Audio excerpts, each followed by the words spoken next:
At the beginning of the 1970s, a time when thousands of young men were being sent each week to fight in the steamy jungles of Vietnam, a short stretch of coast on the island of Oʻahu, Hawaii, was emerging as the center of the surfing universe. Surfing reflected sort of a counterculture idea. The image that came out of the Summer of Love era was that surfers were really druggies. Then this new group came along and said, no, we're not going to do that at all. In fact, we want to make surfing into a sport.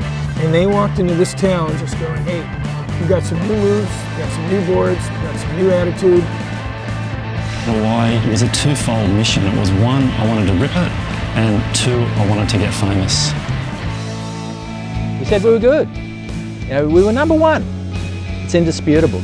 This whole thing of trying to break in and establish a sport, it took a very, very strong attitude. They'd write articles about how we're here, we're the kings of the sport. And this brash attitude of screw the establishment, we're going to go for whatever it takes to get what we want, it rubbed people the wrong way in Hawaii, without a doubt. It's Hawaii.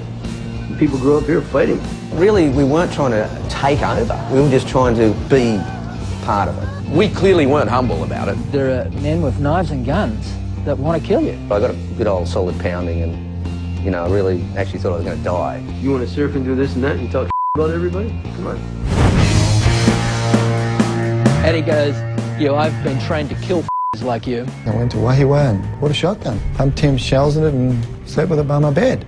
And I promised myself that if that happened again, I would fight my way back to the car and I'd shoot the bastard. I said, I just want to know, am I going to die? They just really wanted a big slice of the pie. The problem was they wanted too big of a slice of the pie. They did it for nothing, they did it just for the love of surfing. It's timeless stuff, it's stuff that will probably never be repeated. Well, they came here at a time when it was pretty wild, more rough than it is these days, like the Wild Wild West. Ian writes a headline on my column, Aloha is dead. There was a pride at stake here. They could not go anywhere.